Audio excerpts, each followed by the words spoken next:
A Perfect Day for Bananafish by J.D. Salinger. First published in 1948. There were 97 New York advertising men in the hotel, and the way they were monopolizing the long-distance lines, the girl in 507 had to wait from noon till almost 12:30 to get her call through. She used the time, though. She read an article in a women's pocket-sized magazine called Sex is Fun or Hell. She washed her comb and brush. She took the spot out of the skirt of her beige suit. She moved the bottom on her Saks blouse. She tweezed out freshly surfaced hairs in her mole. When the operator finally rang her room, she was sitting on the window seat and had almost finished putting lacquer on the nails of her left hand. She was a girl who, for a ringing phone, dropped exactly nothing. She looked as if her phone had been ringing continually ever since she had reached puberty. With her little lacquer brush, while the phone was ringing, she went over the nail of her little finger, accentuating the line of the moon. She then replaced the cap on the bottle of lacquer and, standing up, passed her left, the wet hand, back and forth through her hair. With her dry hand, she picked up a congested ashtray from the window seat and carried it over to the night table on which the phone stood. She sat down on one of the made-up twin beds and, it was the fifth or sixth ring, picked up the phone. "Hello," she said, keeping the fingers of her left hand outstretched and away from her white silk dressing gown, which was all that she was wearing, except mules. Her rings were in the bathroom. "I have your call to New York now, Mrs. Glass," the operator said. "Thank you," said the girl, and made room on the night table for the ashtray. A woman's voice came through. "Muriel, is that you?" The girl turned the receiver slightly away from her ear. "Yes, Mother, how are you?" she said. "I've been worried to death about you. Why haven't you phoned? Are you all right?" "I tried to get you last night and the night before. The phone here's been—" "Are you all right, Muriel?" The girl increased the angle between the receiver and her ear. "I'm fine. I'm hot. This is the hottest day they've had in Florida in—" "Why haven't you called me? I've been worried too—" "Mother, darling, don't yell at me. I can hear you beautifully," said the girl. "I called you twice last night. Once just after—" "I told your father you'd probably call last night. But no, he had to—" "Are you all right, Muriel? Tell me the truth." "I'm fine. Stop asking me that, please." "When did you get there?" "I don't know, Wednesday morning, early." "Who drove?" "He did," said the girl, "and don't get excited. He drove very nicely. I was amazed." "He drove? Muriel, you gave me your word of—" "Mother," the girl interrupted, "I just told you he drove very nicely. Under 50 the whole way, as a matter of fact." "Did he try any of that family business with the trees?" "I said he drove very nicely, Mother. Now, please. I asked him to stay close to the white line and all, and he knew what I meant, and he did. He was even trying not to look at the trees, you could tell. Did Daddy get the car fixed, incidentally?" "Not yet. They want $400 just to—" "Mother, Seymour told Daddy that he'd pay for it, and there's no reason for—" We'll see. How did he behave in the car and all?" "All right," said the girl. "Did he keep calling you that awful—" "No. He has something new now." "What?"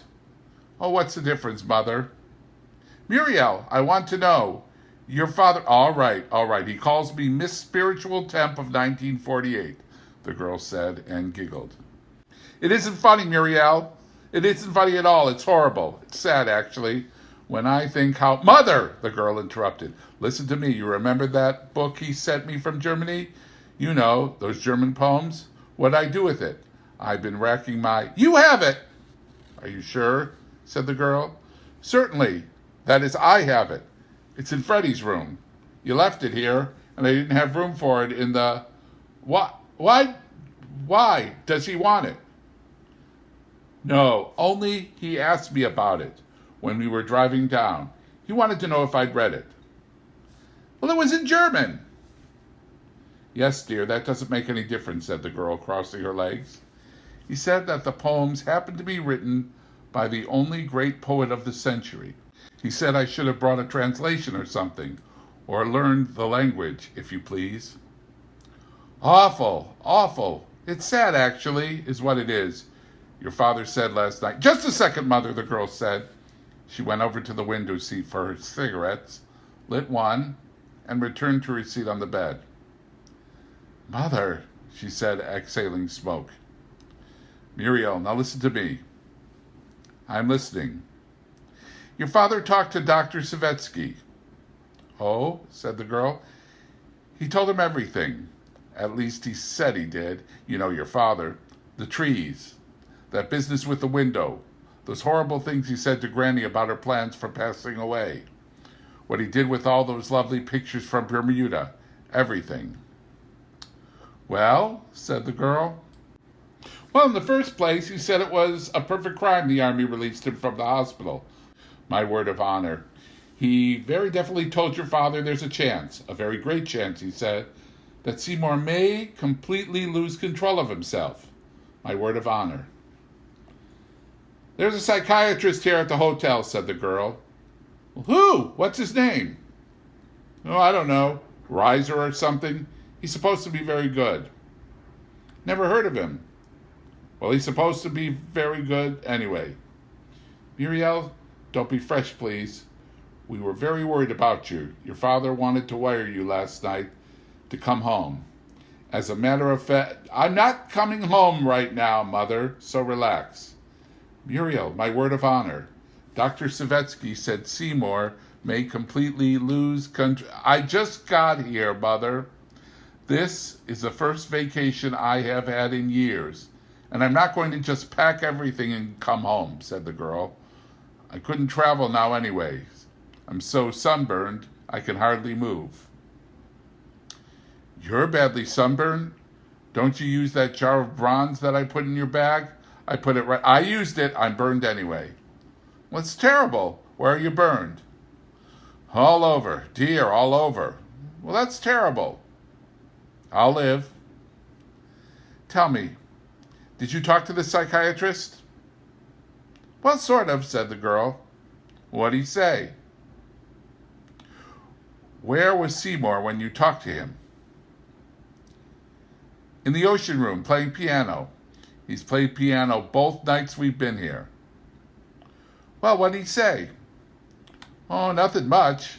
He spoke to me at first. I was sitting next to him at bingo last night, and he asked me if that wasn't my husband playing the piano in the other room. I said, yes, it was. And he asked me if Seymour's been sick or something. So I said, why did he ask that? I don't know, Mother. I guess because he's so pale and all, said the girl. Anyway, after bingo, he and his wife asked me if I wouldn't like to join them for a drink. So I did. His wife was horrible. You remember that awful dinner dress we saw in Bonwit's window? The one you said you'd have to have a tiny, the green. She had it on, and all hips. She kept asking me if Seymour's related to that Suzanne Glass that has that place on Madison Avenue, the millinery. Well, what did he say, though? The doctor. Well, nothing much, really. I mean, we were in the bar and all. It was terribly noisy. Yes, but did you tell him what he tried to do with Granny's chair? No, Mother, I didn't go into details very much, said the girl. I'll probably get a chance to talk to him again. He's in the bar all day long. Did he say he thought there was a chance he might get, funny or anything? Do something to you? Not exactly, said the girl. He'd have to have more facts, Mother. They have to know about your childhood, all that stuff. I told you we could hardly talk. It was so noisy in there. Well, how's your blue coat? All right. I had some of the padding taken out. How are the clothes this year? Terrible, but out of this world. You see sequins, everything, said the girl. How's your room? It's all right. Just all right, though. We couldn't get the room we had before the war, said the girl. The people are awful this year. You should see what sits next to us in the dining room, at the next table. They looked as if they drove down in a truck. Well, it's that way all over. How's your ballerina? It's too long. I told you it was too long. Muriel, I'm only going to ask you once more. Are you really all right? Yes, Mother, said the girl, for the 19th time. And you don't want to come home? No, Mother. Your father said last night that he'd be more than willing to pay for it if you'd go away someplace by yourself and think things over. You could take a lovely cruise, we both thought. No, thanks, said the girl, and uncrossed her legs. Mother, this call is costing a fortune. When I think of how you waited for that boy all through the war, I mean when you think of all those crazy little wives who... Mother, said the girl, we'd better hang up. Seymour may come in any minute. Well, where is he? On the beach. On the beach by himself? Does he behave himself on the beach? Mother, said the girl, you talk about him as though he were a raving maniac. I said nothing of the kind, Muriel. Well, you sound that way. I mean, all he does is lie there. He won't take his bathrobe off. He won't take his bathrobe off? Why not? I don't know. I guess it's because he's so pale. My goodness, he needs the sun. Can't you make him? You know Seymour, said the girl, and crossed her legs again. He said he doesn't want a lot of fools looking at his tattoo. He doesn't have any tattoo. Did he get one in the army? No, Mother. No, dear, said the girl and stood up. Listen, I'll call you tomorrow, maybe. Muriel, now listen to me. Yes, Mother, said the girl, putting her weight on her right leg. Call me the instant he does or says anything at all funny. You know what I mean. Do you hear me? Mother, I'm not afraid of Seymour. Muriel, I want you to promise me. All right, I promise. Goodbye, Mother, said the girl. My love to Daddy. She hung up.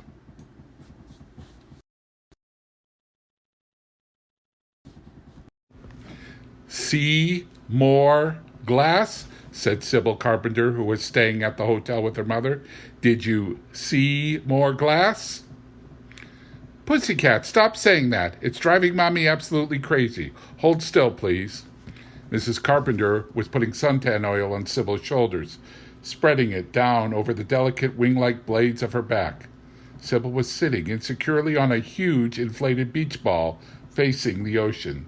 She was wearing a canary yellow two-piece bathing suit, one piece of which she would not actually be needing for another 9 or 10 years. It was really just an ordinary silk handkerchief. You can see when you got up close, said the woman in the beach chair beside Mrs. Carpenter's. I wish I knew how she tied it. It was really darling. It sounds darling, Mrs. Carpenter agreed. Sybil, hold still, pussy. Did you see more glass? Said Sybil. Mrs. Carpenter sighed. All right, she said. She replaced the cap on the suntan oil bottle. Now run and play, pussy. Mommy's going up to the hotel and have a martini with Mrs. Hubble. I'll bring you the olive. Set loose, Sybil immediately ran down to the flat part of the beach and began to walk in the direction of Fisherman's Pavilion. Stopping only to sink a foot in a soggy, collapsed castle, she was soon out of the area reserved for guests of the hotel. She walked for about a quarter of a mile and then suddenly broke into an oblique run up the soft part of the beach. She stopped short when she reached the place where a young man was lying on his back. Are you going in the water? See more glass? She said. The young man started, his right hand going to the lapels of his terry cloth robe. He turned over on his stomach, letting a sausage towel fall away from his eyes, and squinted up at Sybil. Hey! Hello, Sybil. Are you going in the water? I was waiting for you, said the young man. What's new? What? Said Sybil. What's new? What's on the program? My daddy's coming tomorrow on an aeroplane, Sybil said, kicking sand. Not my face, baby, the young man said, putting his hand on Sybil's ankle. Well, it's about time he got here, your daddy. I've been expecting him hourly. Hourly. Where's the lady? Sybil said. The lady? The young man brushed some sand out of his thin hair. That's hard to say, Sybil. She may be in any one of 1,000 places, at the hairdresser's, having her hair dyed mink, or making dolls for poor children in her room. Lying prone now, he made 2 fists, set one on top of the other, and rested his chin on the top one. Ask me something else, Sybil, he said. That's a fine bathing suit you have on. If there's one thing I like, it's a blue bathing suit. Sybil stared at him, then looked down at her protruding stomach. This is a yellow, she said. This is a yellow. It is? Come a little closer. Sybil took a step forward. You're absolutely right. What a fool I am.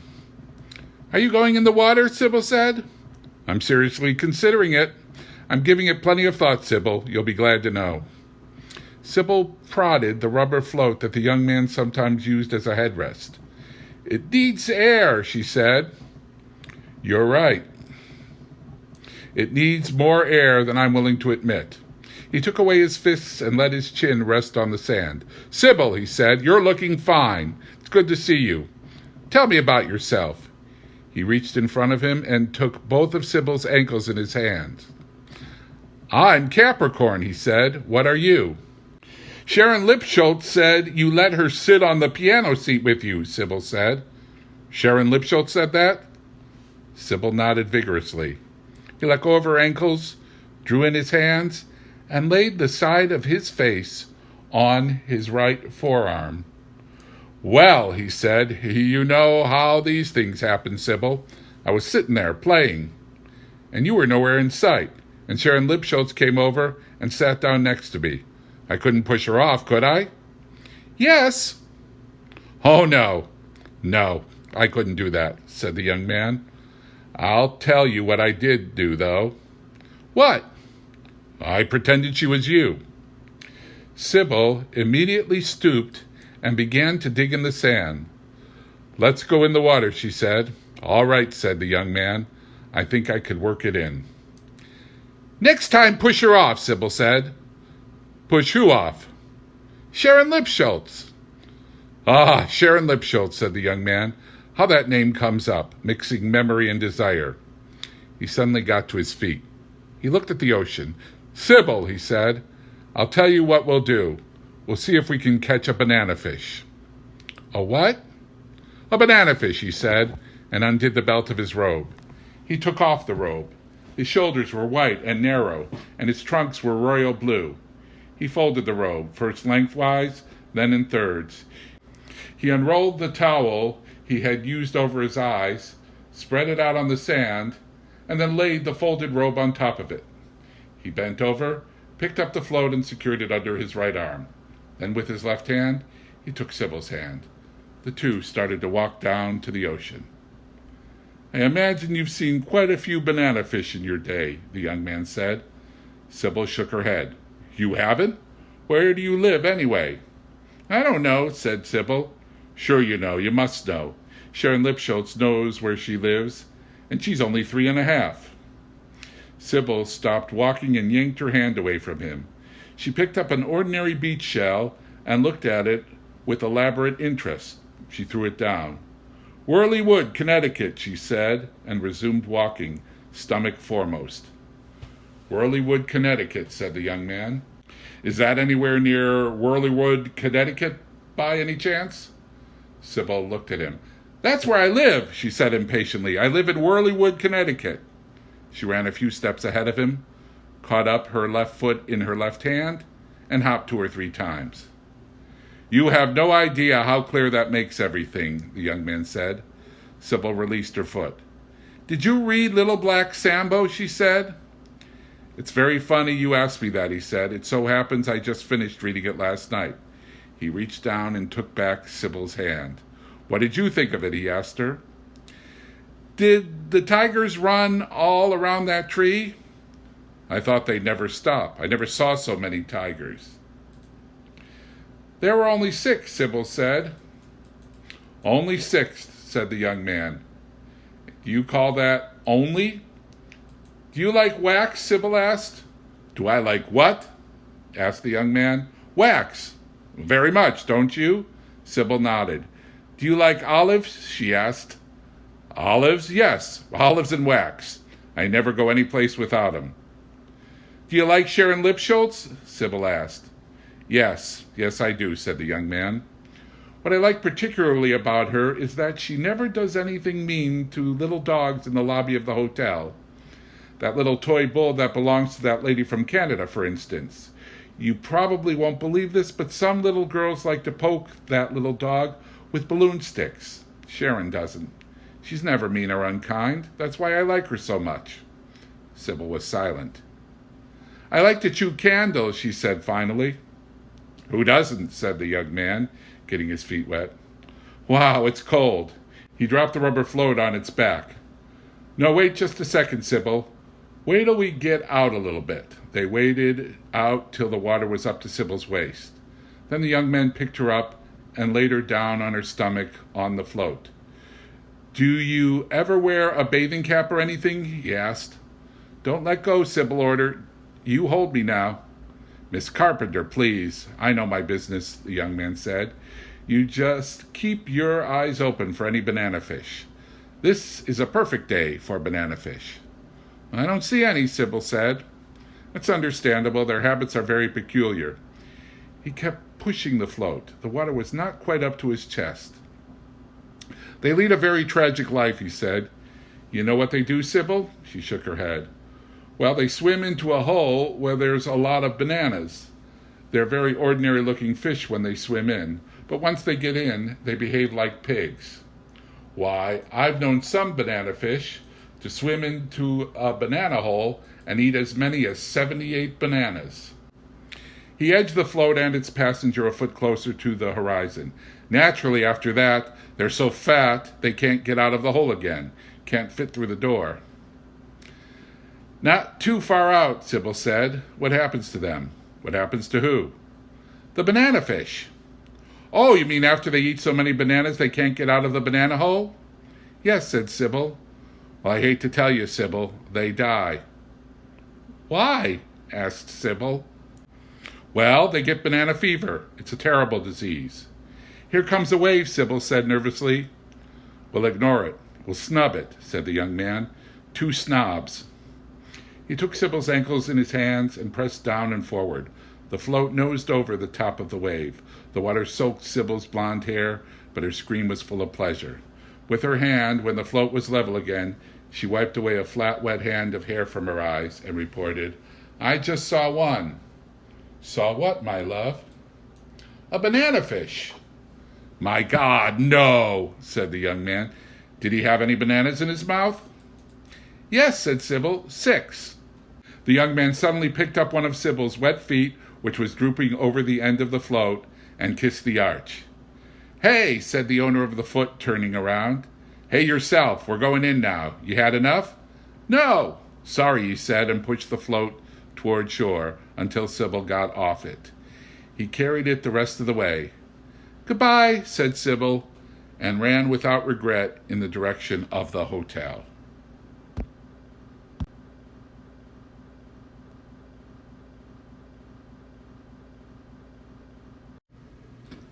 The young man put on his robe, closed the lapels tight, and jammed his towel into his pocket.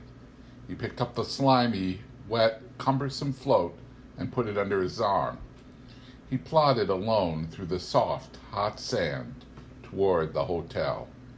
On the sub-main floor of the hotel, which the management directed bathers to use, a woman with zinc salve on her nose got into the elevator with the young man. I see you're looking at my feet, he said to her when the car was in motion. I beg your pardon, said the woman. I said I see you're looking at my feet. I beg your pardon, I happen to be looking at the floor, said the woman, and faced the doors of the car. If you want to look at my feet, say so, said the young man, but don't be a goddamn sneak about it. Let me out here, please, the woman said quickly to the girl operating the car. The car doors opened and the woman got out without looking back. I have 2 normal feet and I can't see the slightest goddamn reason why anybody should stare at them, said the young man. 5, please. He took his room key out of his robe pocket. He got off at the 5th floor, walked down the hall, and let himself into 507. The room smelled of new calfskin luggage and a nail lacquer remover. He glanced at the girl lying asleep on one of the twin beds.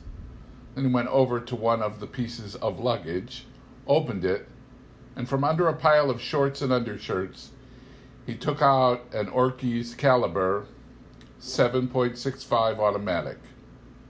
He released the magazine, looked at it, then reinserted it. He cocked the piece. Then he went over and sat down on the unoccupied twin bed, looked at the girl, aimed the pistol, and fired a bullet through his right temple.